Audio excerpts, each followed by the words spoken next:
이 명예로운 강의에 한 번 초청받는 것도 대단한 건데 이렇게 두 번씩이나 이 자리에 서게 되니까 상당히 쑥스럽고 또 부담도 됩니다. 아마 우리 박연상 학장님의 어떤 뭐랄까 불평등한 어떤 부당한 배려 때문이 아닌가 싶습니다.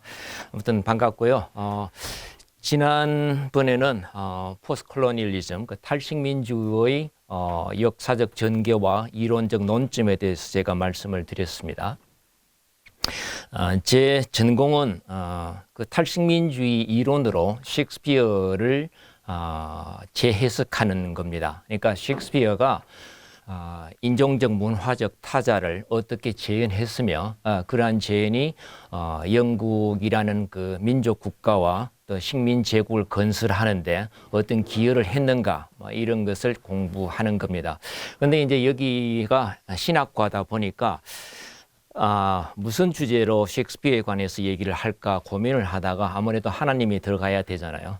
그래서 제가 잘 모르지만 그러니까 셰익스피어가 재현한 어떤 인본주의, 휴머니즘, 그리고 그 휴머니즘 그 배후에 어떤 여전히 작동하고 있는 기독교의 영향력, 다시 말하면 인본주의와 기독교의 어떤 긴장 관계 이런 거에 초점을 맞춰서 오늘 말씀을 드리겠습니다.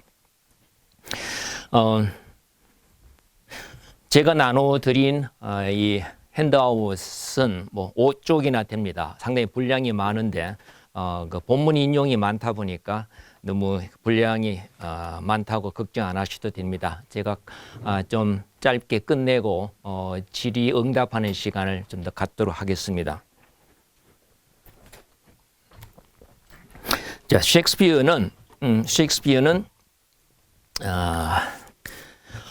잘 아시겠지만 잉글랜드라는 그 초기 근대 뭐 우리가 흔히 르네상스라고 얘기하죠. 그 시대에 태어나서 활동했던 작가입니다. 그러다 보니까 그 르네상스와 셰익스피어는 뗄래야 뗄 수 없는 관계를 갖고 있습니다. 그렇다면 셰익스피어의 어떤 역사적 배경이 되는 그 르네상스가 어떤 의미가 있는가에 대해서 간략히 먼저 말씀을 드리겠습니다. 뭐 아시다시피 르네상스는 중세 봉건주의에서 근대 자본주의로 이행하던 역사적 전환기였습니다. 그 19세기 역사학자 브루카르트가 르네상스를 인간과 세계의 발견이라고 정의를 했죠. 여러 가지 맥락에서 그걸 해석해 볼 수가 있는데 일단은 문예 부흥으로서의 르네상스입니다. 그러니까 고대 그리스 로마 문화, 말하자면 헬레니즘 문화의 부활로 많이들 정의를 내립니다. 그런데 그 헬레니즘의 이면에 있는 철학이나 사상이 바로 휴머니즘, 인간 중심주의죠. 이건 다시 말하면 오랫동안 유럽 세계를 지배했던 그 기독교의 이론론적인 세계관에서 서서히 벗어나기 시작했다는 걸 말합니다. 다시 말하면 인간이 삶의 중심 혹은 역사의 주인공이 되려는 몸부림이 시작된 시기가 바로 르네상스입니다. 더 이상 신의 피조물로서 또는 신의 청지기로서 인간이 자신을 규정하지 않는 거죠. 그 다음에 이제 민족주의, 내셔널리즘의 발흥을 들 수가 있습니다. 이게 이제 라틴어의 쇠퇴와 상당히 상관이 있는데요. 그러니까 중세는 일종의 뭐랄까 라틴어를 매개로 한 범유럽적인 기독교 공동체라고 할 수 있습니다. 그런데 그 라틴어의 그 위치를 서서히 각 민족 국가의 그 뭐랄까 자국어가 대체를 하게 됩니다. 그리고 인쇄술이 발전하면서 그 자국어로 된 여러 가지 텍스트가 많이 보급이 되면서 일종의 상상의 공동체, 이미지너 커뮤니티가 형성되기 시작합니다. 말하자면 라틴어를 매개로 한 그런 구심력적인 유럽이 이렇게 자국어를 매개로 한 원심력적인 세계로 전환했다는 것을 의미하게 되죠. 그다음에 또 가장 중요한 것이 자본주의의 대두입니다. 중세 봉건주의 체제가 붕괴하기 시작하고 그래서 도시를 근간으로 해서 뭔가 상업, 제조업, 무역업, 금융업 같은 데 종사하는 그 당시 그 부르주아지라고 얘기를 했죠. 신흥 중산층이 하나의 계층을 이루기 시작합니다. 그래서 봉건 귀족과의 어떤 그런 긴장 관계를 형성하게 되는 거죠. 그다음에 이 자본주의가 발전하면서 그것이 유럽 바깥으로 확장되는 식민주의 혹은 제국주의의 역사를 경험하게 됩니다. 이른바 신대륙 발견 이후에 유럽이 유럽 바깥으로 해외 팽창을 시작하죠. 그래서 중세가 이제 로마 제국의 멸망과 함께 암흑기가 시작되었잖아요. 그 중세라는 시대는 르네상스 그러니까 이슬람 세력에 의해서 기독교 유럽이 상당히 위축되었던 시기인데 다시 르네상스와 함께 유럽의 그 제국주의적인 패권, 헤지모니가 다시 부활한 시대가 바로 이 시대라고 할 수가 있습니다. 자, 그런데 이 르네상스를 유럽 근대성, 모더니티가 출발한 시대라고 아까 제가 말씀을 드렸습니다. 그 모더니티라는 것도 여러 가지 측면에서 우리가 해석을 할 수가 있지만 철학적인 측면에서 봤을 때 모더니티의 핵심은 뭔가 하면 나는 무엇인가 라는 문제의식에서 출발한다고 저는 봤습니다.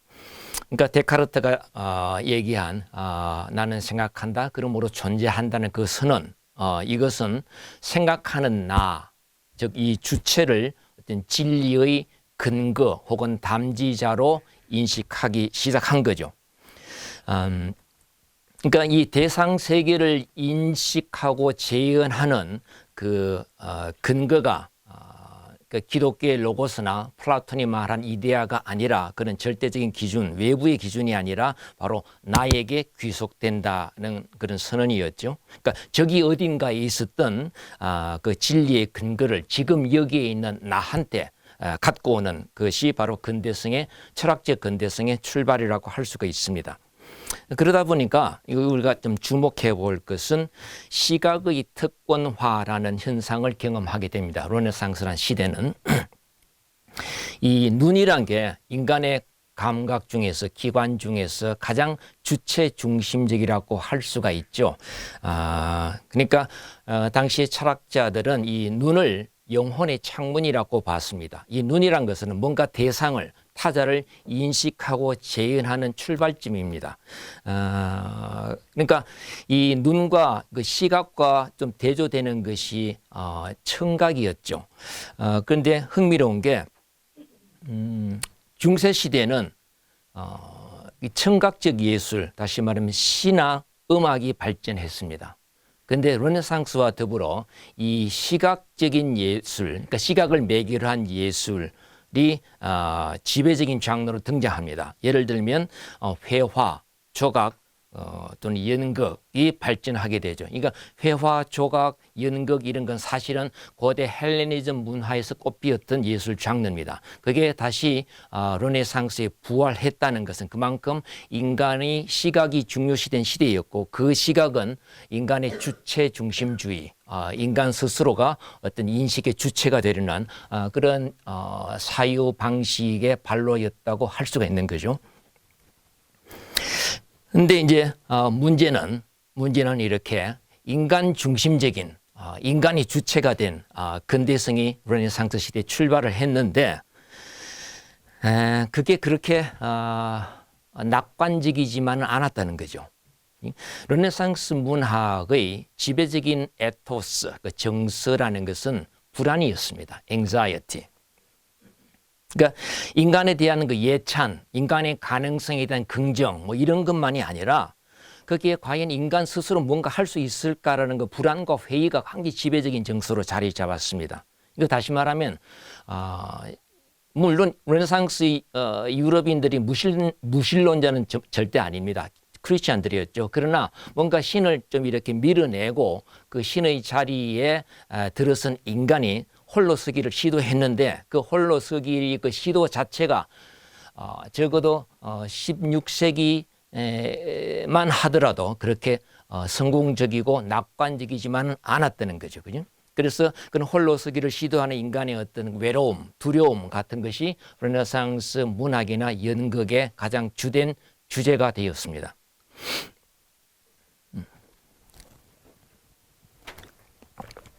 자, 그래서 그런 이런 르네상스 시대를 대표하는 작가가 바로 잉글랜드에는 셰익스피어라는 극작가인데 그 셰익스피어의 그 수많은 희곡 작품 중에 뭐 우리가 요즘 알기에는 한 37편 내지 38편을 썼다고 알려져 있습니다.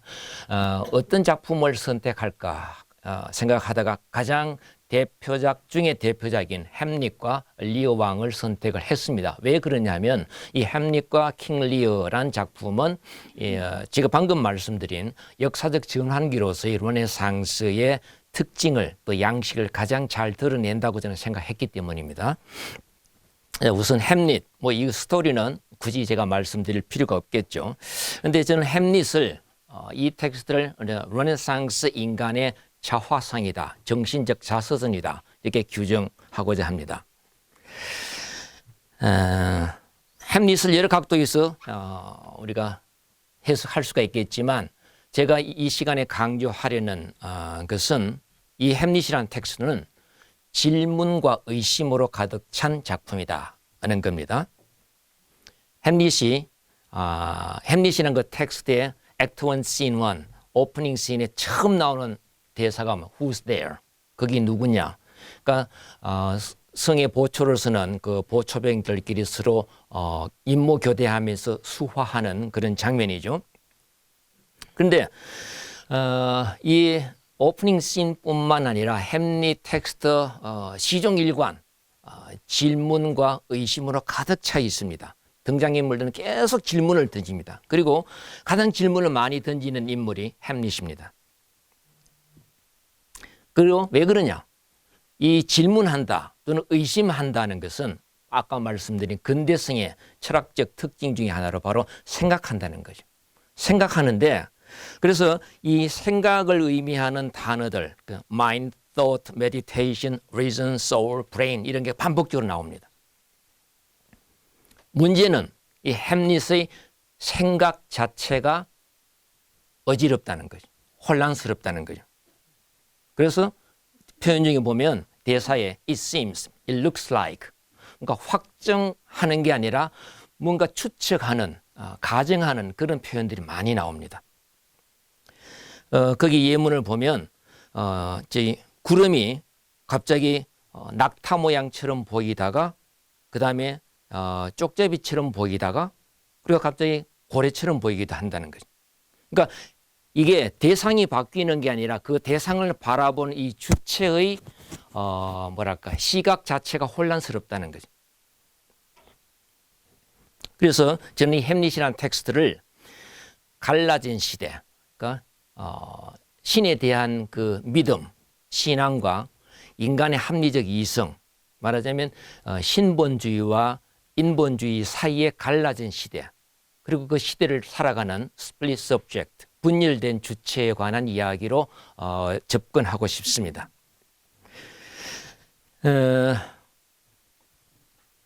햄릿을 보면 인간은 참 이중적인 존재로 나옵니다. 햄릿 자신을 그렇게도 규정하기도 하고요. 정말 아름답고 위대하면서도 또 한편으로는 너무나 연약하고 무기력한 존재로 나옵니다. 거기 제가 인용한 본문 그 영어로 해석하기보다는 제가 번역한 걸 읽어 드릴게요. 그리고 제 영어 발음도 안 좋고 하니까 2막 2장에 나오는 대사입니다. 거기 보면 인간이란 얼마나 대단한 글작품인가. 그의 이성은 얼마나 고귀하고 능력은 얼마나 무한하며 형상과 동작은 얼마나 훌륭하고 행동은 얼마나 천사 같으며 이해력은 얼마나 신 같은가. 인간은 지상의 아름다움이요 동물들의 귀감이지. 하지만 내게는 인간이 티끌의 결정체일 뿐. 난 인간이 시답지 않아. 여자도 마찬가지야. 그러니까 인간은 천사와 신에게 비교됩니다. 동물과 비교되는 구분되는 정말 대단한 존재죠. 그런데 인간은 뭐예요? 여기서 보면 quintessence of dust, 진흙 덩어리라는 거죠. 너무나 보잘것없는 그런 존재다.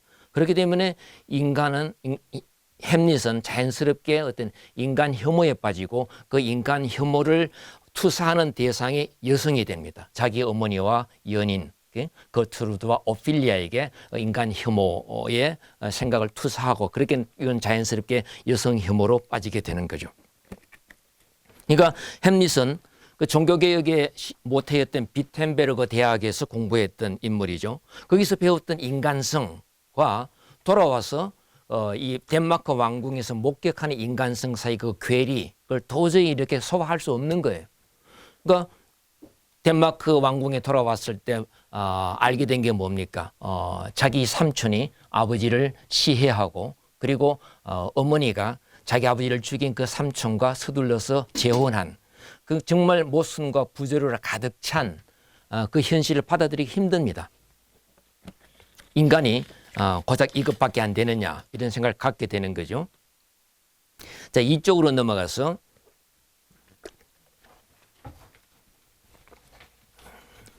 그런 인간에 대한 실망과 환멸이 더 확장되면서 햄릿의 생각은 무엇으로 이어지느냐 하면 인간의 유한성, 모탈 빙이라는 거죠.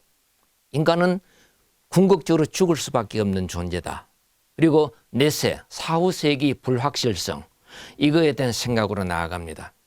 그러니까 sovereignty of reason, 이성이 주권에 대해서 막 대단하다고 생각했는데 그거 자체가 자꾸 의심이 되는 거예요.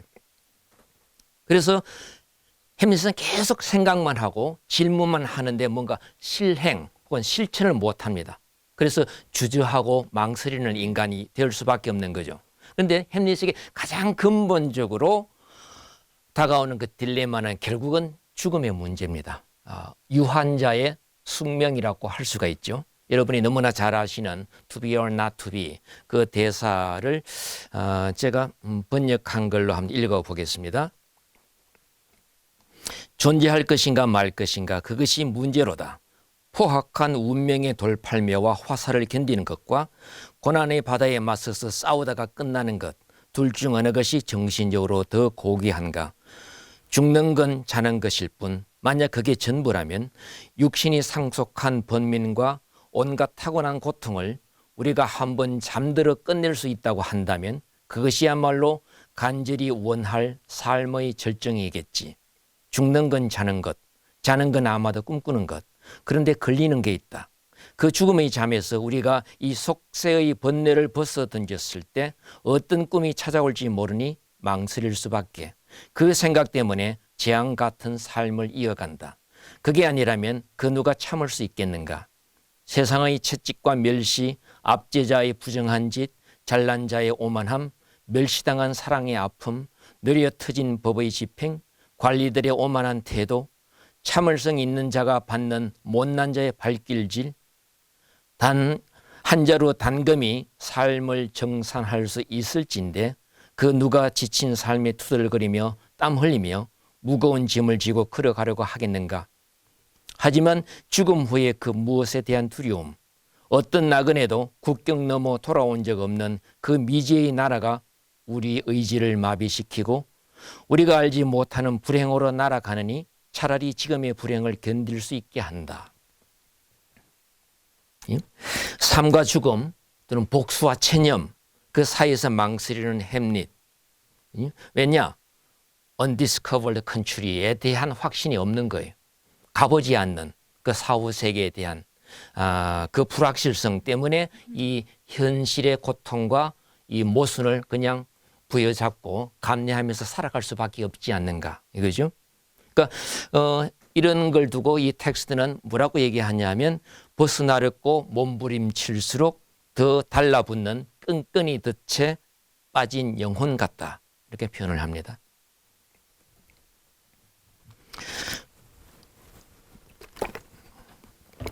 자, 이런 햄릿이 계속 의심하고 질문하던 이 햄릿이 방금 제가 인용한 이 3막 1장의 이 대사를 변곡점으로 해서 그 후반부에 가면 조금씩 그 신의 섭리와 화해하는 양상을 띠기 시작합니다. 그래서 복수의 주체로서 거듭나는 거죠. 그러니까 자기 아버지의 그 억울한 죽음에 대해서 그냥 참고 견딜 것인가 아니면 자기 손으로 응징할 것인가를 고민하다가 이런 표현을 씁니다. 나는 채찍이 되겠다. scourge and minister, 신의 대리자가 되겠다는 거죠. 그리고 이런 얘기를 합니다. 우리가 아무리 내 멋대로 삶을 엉망진창으로 만들어 놔도 뭔가 우리의 끝을 마무리하는 divinity, 어떤 신의 섭리가 있지 않을까라는 생각을 하게 됩니다. 그리고 이제 너무 유명한 성경 구절을 연상시키는 대사가 나옵니다. 5막 2장에 보면 참새 한 마리 떨어지는데도 뭔가 특별한 신의 섭리가 있지 않겠는가. 그게 뭔가 그 순간이 지금 온다면 와야 될 거고 오지 않는다면 오지 않을 거고 let it be, 그죠? 그건 신의 뜻에 맡기겠다 이런 거죠. The readiness. 그러니까 인간의 마음가짐, 마음의 준비가 가장 중요한 거다. 그죠? 오지 않을 것 또는 자기가 하지 못할 것에 대해서 미리 걱정할 필요는 없다. 그래서 결론이 let be입니다. let it be, 그죠? 절대로 되라. 다시 말하면 오케이, 신의 섭리에 맡겨보자, 뭐 이런 거죠. 그런데 햄릿은 이 대사를 마치고 읊고 나서 승산 없는 그 레어티즈와의 결투에 임합니다.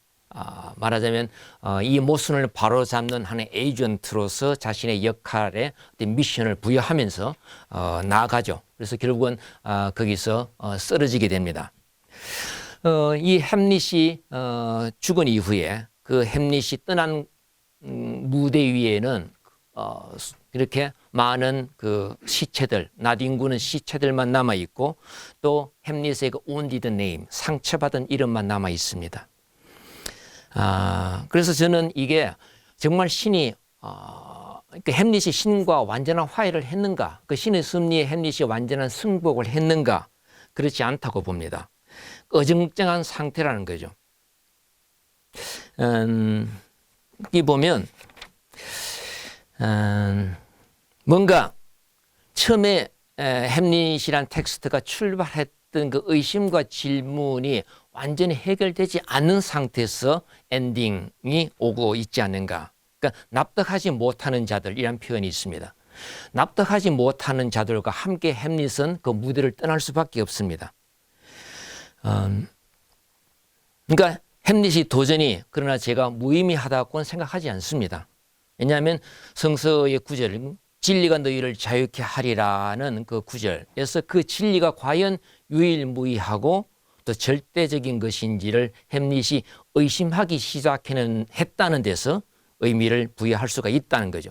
근데 그 햄릿은 그 진리를 과감히 포기하지도 못하고 그렇다고 대안적 진리를 찾지도 못합니다. 중요한 것은 그러나 햄릿이 의심하기 시작했다는 거죠. 물론 햄릿은 데카르트처럼 나는 생각한다, 그러므로 존재한다라고 선언할 만한 철학적 내공은 없었습니다.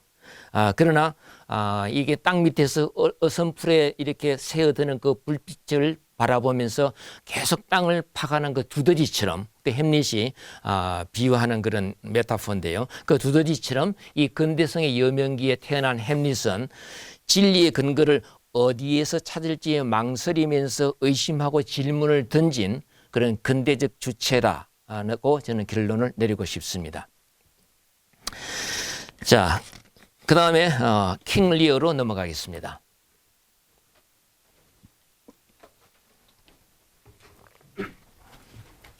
이 리어 왕은 햄릿과 함께 셰익스피어의 그 수용사에서 쌍벽을 이루는 비극 작품입니다. 어느 것이 더 위대하냐, 어느 것이 더 유명하냐 계속 다투었던 그런 텍스트죠. 이 킹 리어를 저는 전환기 역사의 비망록이다. 뭐 결국 햄릿과 비슷한 얘기죠. 그렇게 규정을 했는데요. 킹 리어의 그 스토리를 간단히 제가 요약해서 말씀을 드리겠습니다. 이 작품에는 두 가지 플롯, 그 이야기 줄거리가 병치되어 있습니다. 하나는 메인 플롯이고 하나는 서브 플롯인데요. 메인 플롯은 뭐냐 하면 리어라는 그 늙은 왕이 리타이어하기 직전에 세 딸에게, 세 딸이 이제 가넬, 리건, 코딜리아인데 이 세 딸에게 뭘 하냐 하면 러브 컨테스트를 시킵니다. 누가 가장 나를 사랑하는지 말해봐. 그런데 두 딸은 가넬리가 리건은 온갖 가문 이설로 아버지의 마음을 삽니다. 그래서 3분의 1에 해당하는 그런 영토를 이렇게 받게 되죠. 그런데 코딜리아는 사실은 리어가 가장 아끼는 소중한 딸입니다. 그래서 리어가 노후에 리타이어하고 난 후에 코딜리아에게 의존하면서 살려고 계획을 했는데, 그리고 가장 비옥한 땅 3분의 1을 꼽을 놨는데, 이 코딜리아가 눈치 없이 생뚱맞게 뭐라고 대답하느냐 하면, 너는 나를 얼마나 사랑하냐. 그러니까 리어가 nothing, 그러니까 코딜리아가 nothing이라고 얘기합니다. nothing. 그러니까 얼마나 황당해요, 아버지가. 이건 nothing으로 얘기하면 너한테 줄 건 nothing이다. 아무것도 없다. 뭔가 좀 표현해봐. 그러니까 부모와 자식은 천륜인데 그 사이에 무슨 그런 가문 일설로 제가 장식을 해야 됩니까? 당연히 제가 아버지를 좋아하고 사랑하는 건 그러니까 말을 안 해도 알 수 있는 거 아닙니까? 그 끝까지 nothing을 고집합니다. 그래서 리어 뚜껑이 열리죠. 그래서 코딜리아를 추방해 버립니다. 그래서 그러니까 가넬리가 리건은 결혼을 했고 코딜리아는 미혼이 있는데, 코딜리아에게 구혼하러 왔던 프랑스 왕이 코딜리아의 손을 붙잡고 퇴장합니다. 그래서 코딜리아는 프랑스의 왕비가 되는 거죠. 자, 그리고 나서 코딜리아는 추방되고, 그 다음에 가넬리가 리건, 이게 아버지의 영토를 양분해서 받은 이 두 딸은 일단 그 이양 과정이 끝나자마자 아버지를 배신합니다. 아버지는 문전박대하고, 그래서 리어가 너무너무 분노하고 절망한 나머지 두 딸에게 왔다 갔다 이렇게 하다가 결국은 궁궐에서 스스로 물러나서 저기 비 내리는 폭풍을 치는 것 광야로 추방됩니다. 그 다음에 서플롯은 뭐냐 하면 리어의 신하인 글로스트, 이 사람도 아주 늙은 신하인데 두 아들이 있습니다. 하나는 적자 에드가하고 또 하나는 서자 에드먼드입니다. 근데 이 서자 에드먼드가 조작된 편지로 아버지와 형을 이간질하는 거죠. 그래서 글로스트는 그 에드가의 그 형의 진심을 모르고 그 형을 추방하게 됩니다. 그리고 이 에드가는 생명을 부지하기 위해서 거지로 변신하면서 이렇게 방랑을 하다가 나중에 아버지를 구원하는 역할을 하게 되는 거죠. 이제 이 에드먼드는 이제 승승장구합니다. 그래서 가넬리가 리건, 그 리어의 두 딸 사이에 양다리를 걸치면서 이 세 사람 사이의 삼각관계가 형성이 되죠. 그러다 결국은 셋 다 파멸하게 되는 이야기입니다. 자, 그런데 이 두 가지 플롯이 병치되고 있는 이 킹 리어란 텍스트는 공간적 배경은 고대 그 영국입니다. 옛날 옛적이죠. 근데 등장인물들이 사용하는 언어나 그들이 표방하는 가치를 보면 상당히 셰익스피어 동시대 사회의 어떤 뭔가 재현이라고 할 수가 있는 거죠. 이 셰익스피어의 동시대 사회를 이렇게 그린 이 텍스트를 크게 두 가지 시각으로 접근해 볼 수가 있습니다. 하나는 인간 중심적인 인본주의적인 시각에서 해석하는 거고, 또 다른 하나는 기독교적인 해석을 해볼 수 있는 거죠. 자, 우선 기독교적인 해석을 우리가 해볼 때 흔히 크리스천 패러독스라고 많이 말하죠.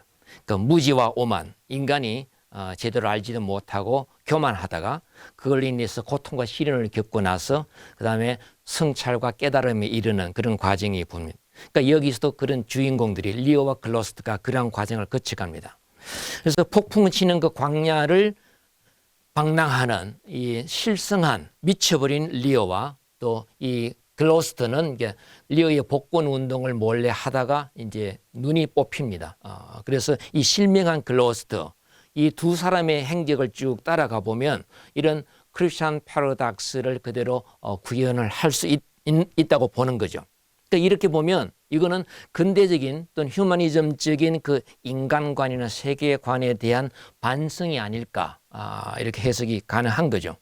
그러니까 리어가 미치고 나서 그 폭풍을 치는 광야에서 어떤 깨달음을 갖느냐 하면 모든 권력과 지위, 자기가 왕으로서 누렸던 그 모든 것이 결국은 랜딩이란 표현을 합니다. 랜딩은 뭐예요? 빌린 것이죠. 빌려 입은 옷입니다.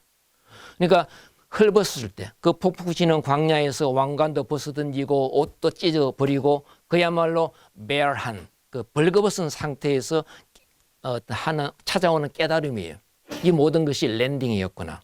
신으로부터 잠시 내가 빌린 것이었구나. 그러니까 내가 일종의 삶의 주인이 아니라 청직이었구나라는 것을 깨닫게 됩니다. 이게 이제 기독교적인 초월주의, 트랜센덴탈리즘이라고 할 수가 있죠. 다시 말하면 물질적 행복이나 육체적 안녕을 초월한 정신적 가치를 추구하는 거죠.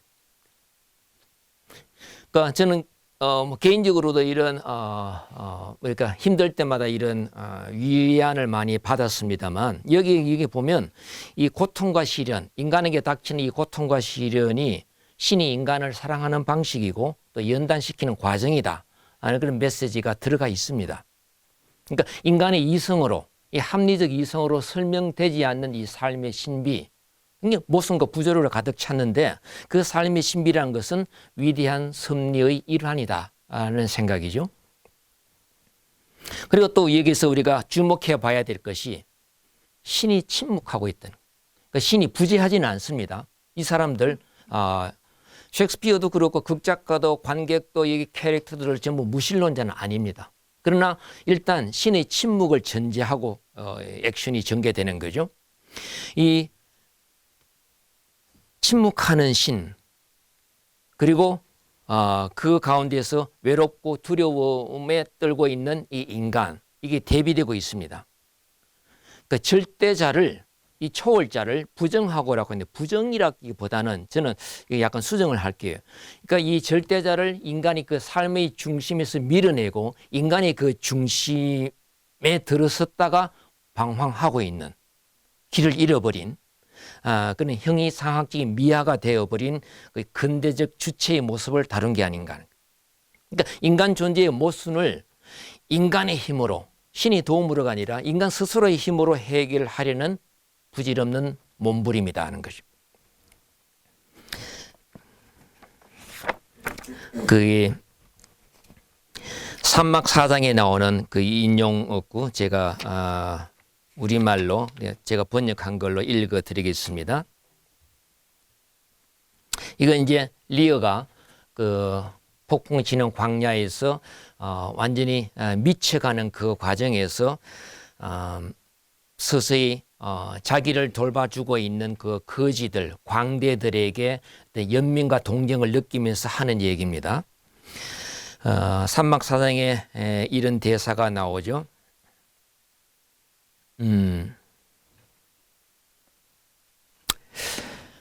너는 벌거숭이 몸으로 이처럼 매서운 하늘에 맞서느니 차라리 무덤에 가는 게 낫겠다. 인간이 고작 이것밖에 안 된단 말이냐. 저 애를 잘 관찰해봐라. 너는 누이에게 비단도 빚지지 않았고 짐승에게 가죽도 빚지지 않았고 양에게 양털도 빚지지 않았고 고양이에게 사향도 빚진 게 없지 않은가. 우리 여기 셋은 문명의 산물이구만. 너는 물 자체다. Thing itself.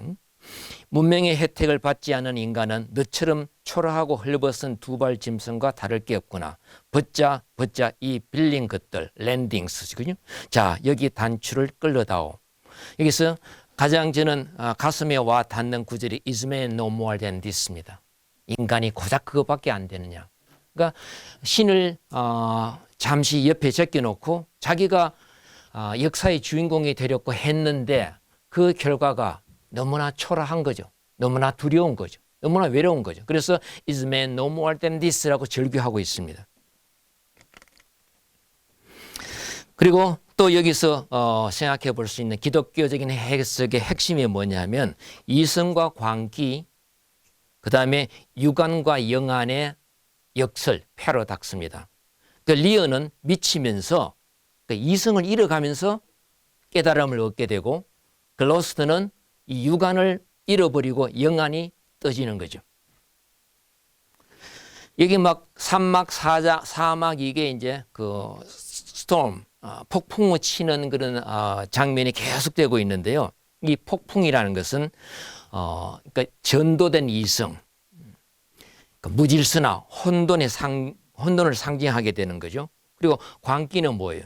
매드니스란 건 이성이 붕괴된 거고, 동시에 그렇지만 그것은 일종의 광기를 통해서 리어가 거듭나는 거니까 정신적으로 일종의 정화의 과정이라는 거죠.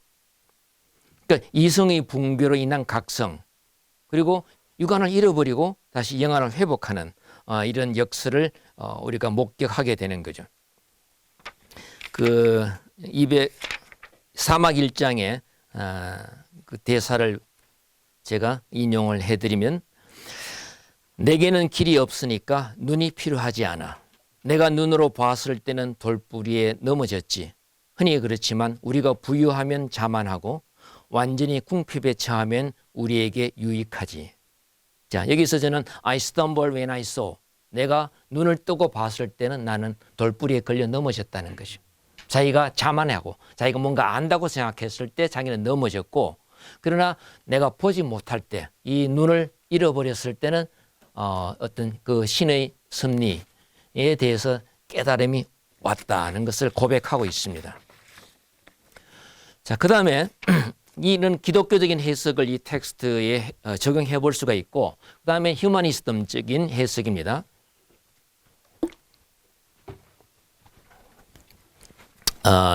이 휴머니즘을 대표하는 캐릭터 중에 저는 가장 중요한 인물이 아까 형과 아버지를 이간질했던 에드먼드, 그 바스타르드, 서자 에드먼드라고 봅니다. 왜? 이 사람은, 이 캐릭터는 인간을 신의 피조물이 아니라 욕망의 주체로 파악을 하고 있습니다. 자기는 서자로 태어났기 때문에 적자 형이 갖지 못하는 그런 기득권, 특권 없다는 거죠. 그렇기 때문에 자기 노력과 능력으로 뭔가를 쟁취를 해야 돼요. 이게 바로 르네상스 인간의 가장 중요한 특징이죠. 이게 셀프 패셔닝, 자기 창출의 어떤 주체가 되는 거죠. 그러니까 인간의 얼마나 존귀한가, 얼마나 비천한가, 이것은 출생이나 혈통이 아닌 능력과 노력에 좌우된다. 그리고 인간성뿐만 아니라 사회 질서 자체도 주어진 게 아니라 만들어지는 것이다 라는 것을 표방하고 있습니다. 그 1막 2장에 나오는 유명한 구절, 그걸 제가 우리말로 읽어 드릴게요.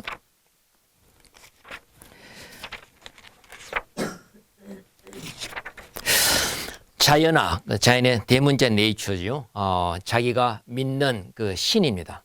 이 자연아, 세속적인 그런 신이겠죠. 자연아, 넌 내 여신이며 난 네 법을 따른다. 왜 나는 관습의 저주와 희한한 국법 때문에 내 권리가 박탈당하는 것을 참아야만 하는가? 형보다 1년하고 2달 늦게 나왔다고? 내가 서자라서?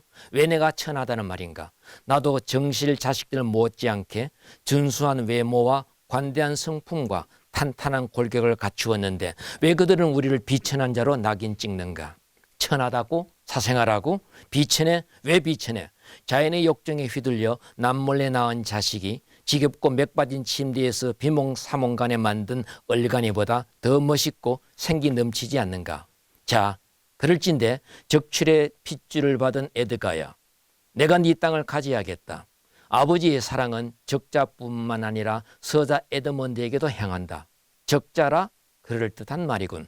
하지만 적자야, 이 편지가 전달되어 내 기략이 성공한다면 서자 에드먼드는 적자의 위에 오를 것이다. 나는 창대하고 나는 번영하리라. 신들이여 이제 서자들을 위해 일어나거라. 이건 이 당시에 전통 귀족이 아닌 일종의 라이징 미들 클래스, 신흥 중산층들, 그리고 하층민들이 굉장히 공감을 주었을 그런 대사입니다. 일종의 그런 계급적인 타자들을 위한 어떤 그 매니페스토라고 할 수가 있죠. 이런 걸 읊고 나서 이 에드먼드는 자신의 욕망을 추구해 갑니다. 그리고 인본주의적인 해석에서 우리가 또 강조할 것은 에드먼드에게 초점을 맞추지 않더라도 리오나 글로스트에게 초점을 맞추더라도 뭔가 하면 인간이 육체적으로 물리적으로 파괴되고 파멸을 하더라도 정신적으로는 성장한다는, 도덕적으로는 깨우침이 있다는 이 역설을 끝까지 강조하는 거죠. 다시 말하면 이거는 아까는 기독교적인 해석에서는 똑같은 결과를 두고 그것은 신의 섭리에 귀속된다라고 우리가 해석을 했지만 인본주의적인 해석을 하게 되면 인간의 자유의지를 강조하는 거죠. 끝까지 내가 아무리 고통스럽고 시련과 역경에 휘둘려도 나는 끝까지 내 자유의지를 포기하지 않겠다는 그런 몸부림이죠. 그리고 여기 보면 그런 신의 존재, 신의 섭리에 대한 가장 회의적인 대사가 하나 나옵니다. 그 눈먼 글로스터가 던지는 대사인데요. 그 사막 1장에 나오는 무슨 얘기냐면 마치 개구장이들이 파리를 갖고 장난치다가 죽이듯이 신은 우리들을 장난 삼아 죽인다. 대단히 그러니까 뭔가 전복적인 말이죠. 왜 인간이 그러니까 뭐랄까 undeserved 뭐라고 얘기를 하죠. 부당한 그런 부당한 고통을 당해야 되는가? 왜 악인이 형통하고 왜 선인이 고통당해야 하는가? 너무 모순적이라는 거죠.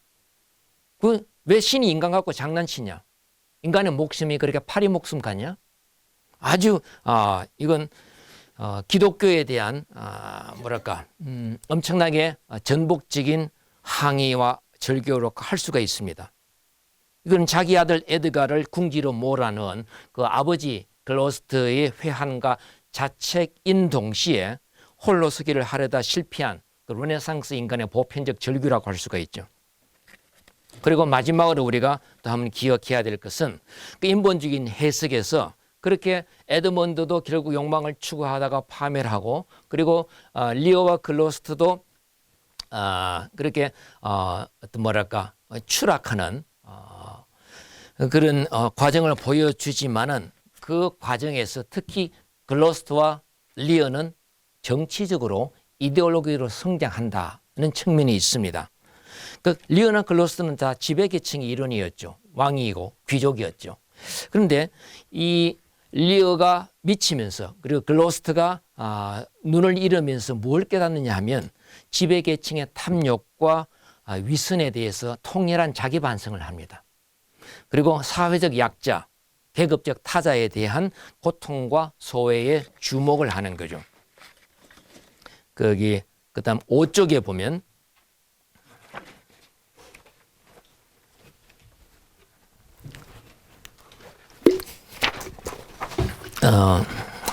제가 하나만 읽을게요. 시간이 너무 많이 가서 3막 4장에는 첫 번째 대사를 봅시다.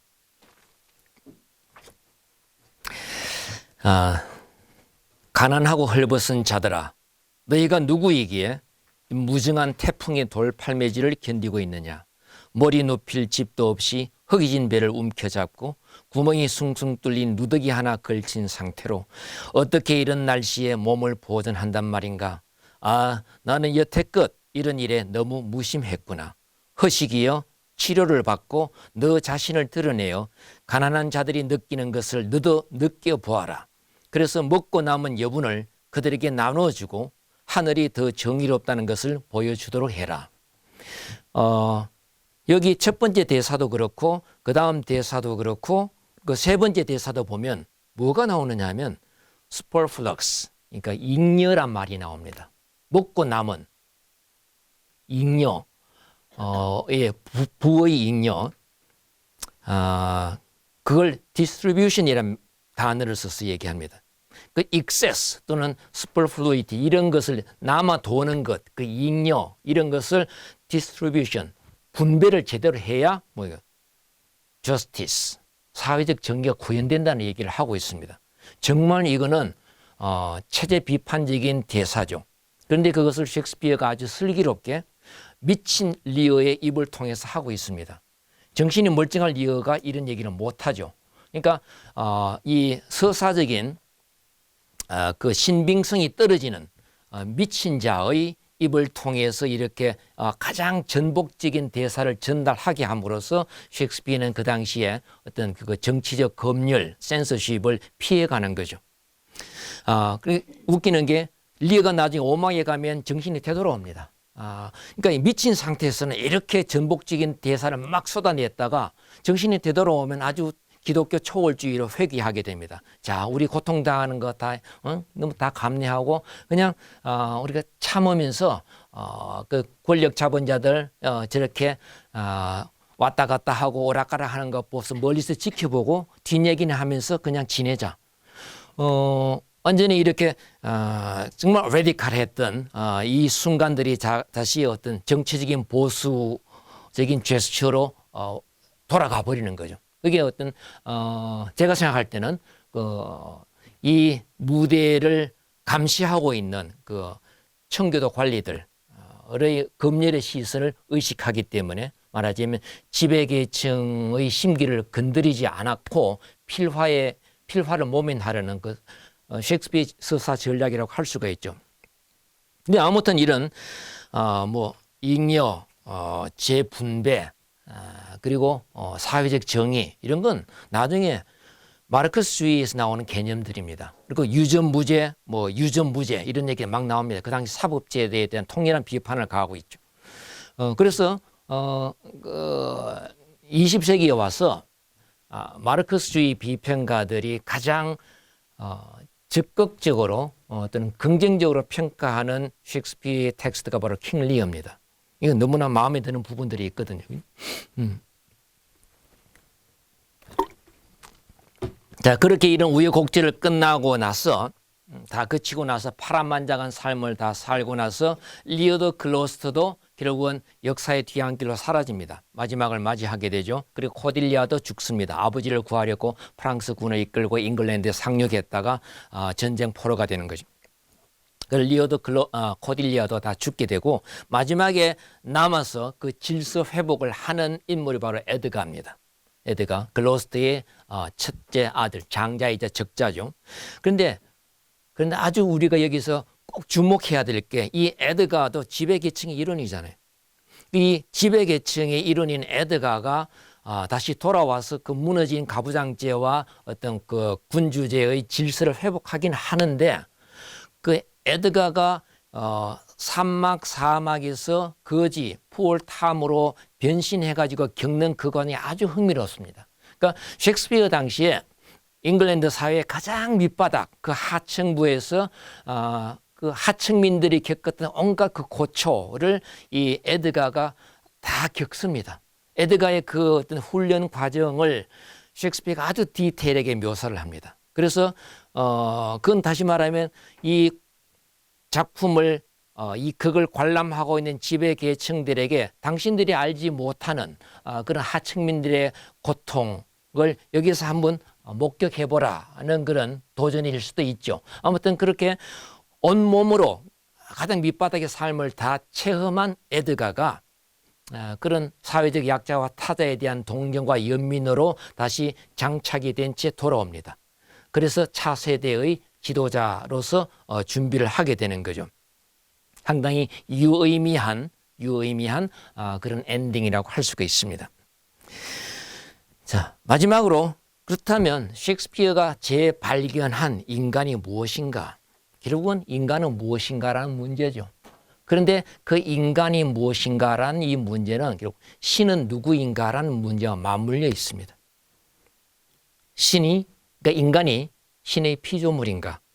아니면 인간은 자유의지의 주체인가? 여기에 대해서 햄릿처럼 셰익스피어도 뚜렷한 결론을 내지 못합니다. 그렇기 때문에 비극이라는 장르가 탄생을 하는 거죠. 그러니까 비극이라는 장르는 이원론적 갈등을 전제로 합니다. 그러니까 뭔가 중세처럼 기독교적인 이론론이 지배했던 세상에는 비극이 존재하지 않습니다. 그리고 거꾸로 18세기, 19세기에 가면 인간이 합리적 이성으로 과학과 기술을 통해서 역사를 발전시킬 수가 있다는 굉장히 긍정적인 생각이 팽배했을 때 비극이라는 장르는 또 사라집니다. 비극의 황금시대가 언제냐면 고대 그리스 기원전 5세기 소포클레스나 에우리피데스나 아이스킬로스 같은 그런 비극 작가들이 많은 비극을 이게 생산해냈고 그다음에 셰익스피어의 동시대 르네상스 시대죠. 그다음에 20세기 초중반입니다. 그러니까 이 기원전 5세기 그리스 그리고 르네상스의 유럽 그리고 이 20세기 초중반의 이 서구가 갖고 있는 공통점이 뭐냐 하면 이원론적 세계입니다.